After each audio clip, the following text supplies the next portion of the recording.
Hey guys, Kelade here. Welcome to my Mythic Portal Keeper Hasabel kill/commentary video.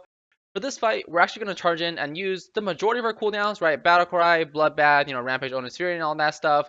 We're not going to use our Moonglaze and Avatar right away because on the Mythic difficulty of this fight, you actually want to just, obviously save all of your AoE for that when it comes out. But on Mythic difficulty, the ads come out slightly later. They come out around 35 seconds into the fight, which is, drastically different on normal and heroic. On normal and heroic, you actually need to save everything on pull, but on Mythic difficulty, you can definitely use the Battle Cry and the Bloodbath. You'll have them up on the first set of ad spawns, especially if you're in Convergence, right? I highly recommend Convergence, pretty much for this reason alone, just to make sure that you have Battle Cry up for every single ad phase. So, right, the ads get spawned right back here. We drop our Moonglaze, Battle Cry, Rampage, and then you want Odin Sphere, obviously, as many targets as you can. If you can hit the boss with it, great. If you can't, it's not a big deal, right? Your priority here as a DPS to kill the ads ASAP. Unfortunately, we did have an ad that was at like 5% HP that didn't get killed. I think everybody thought it was going to die, and then it ended up casting. And that's the thing for this fight. You want to make sure that you either kill all the ads ASAP or you want to interrupt them so they don't get a cast off. If one cast gets off, it's not the end of the world, right? But if two gets off, it's pretty much a wipe.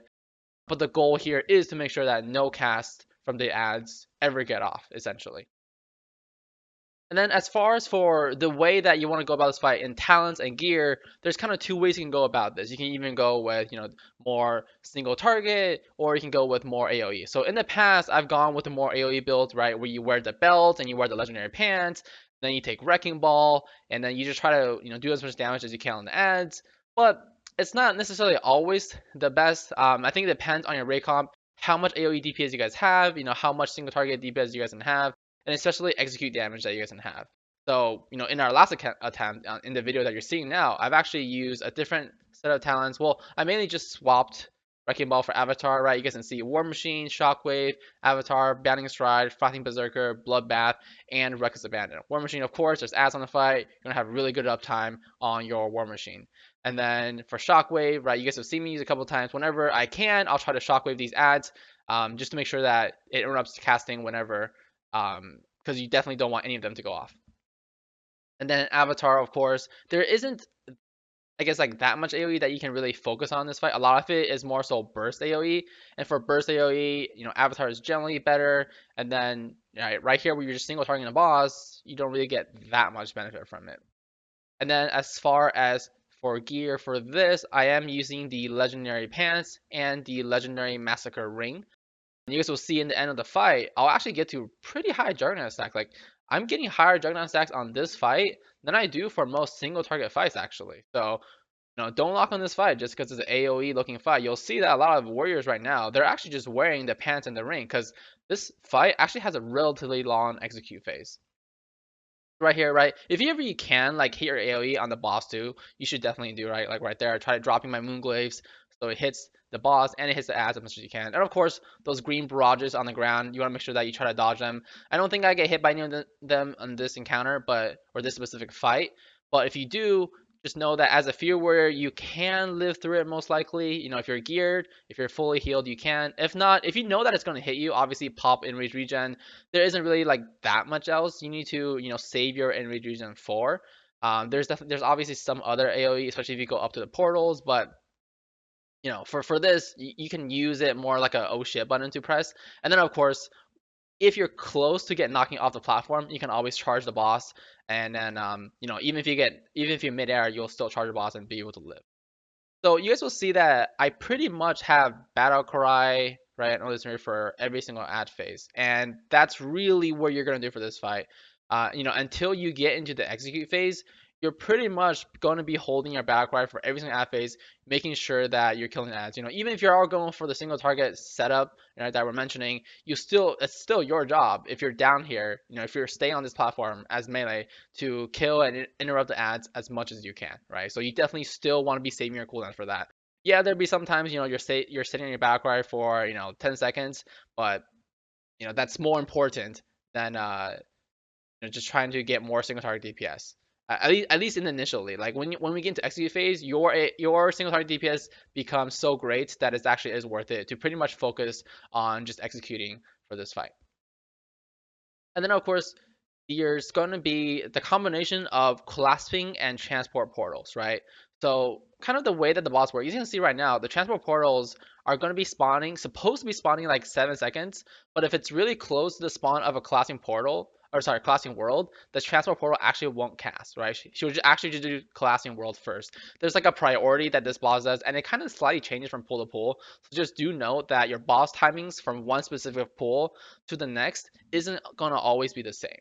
Now, whenever she does the transport portal after the classing world, that's great. You can leave the boss here, AoE off the boss, feels good, right? But if she's ever going to do a transport portal into a classing world very, very soon, ideally what your tanks could do and should do is to pull her to the other side of the I guess the circle, so that way, she doesn't put a classing world on top of the ads. That's kind of like the worst things that you can do, because if that happens, that makes it so your melee has to get out, right? So your melee isn't helping to, burst down and CC and interrupt the ads, and that generally does not bode well. Like that's a lot of our wives has happened that way, so that is something that for your tanks to be aware of.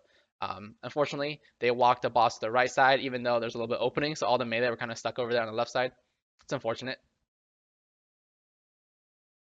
And then for, I don't go to the portal at once on this fight, so I can't tell you guys exactly what happens in the portal. But as far as for not going to the portal, this is the fight. Like really, you just saving all your cooldowns. Whenever the ads come up, pop your cooldowns, right? Try to hit your opponent's as many things as possible. Keep AoEing, and then once we get to execute phase, in a few seconds, we will pretty much stay executing. And that's why the execute ring is used here, right? Because it just makes the execute so much better, and you're just gonna be stacking up faster. And sometimes you guys see, I'll try to run in front of her because unfortunately the boss, she actually does run faster than players. So if your tank, like right there, if he leaps across the platform, she'll just like sprint over there and you actually won't be able to catch up, which is unfortunate. And especially because we only have one charge because we're taking a shockwave. Definitely be wary of your charges because you're only gonna get one. So you almost want to wait to. So if you do get behind, like right here, I don't know if I charge. I don't charge it because I keep up. But if you do get behind, you want to just charge at the last second, right? Because if you charge too early, you'll like stay behind where she was originally, and the charge didn't even matter.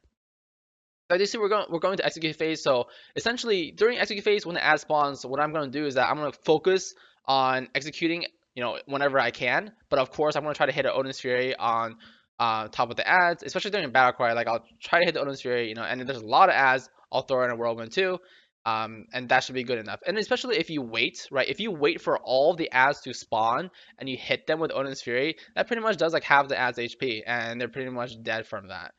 So that's something you can do even outside execute phase, right? Like I mentioned earlier, like it's kind of hard because you're kind of expecting the rest of your raid to not AOE, and that's probably not gonna happen.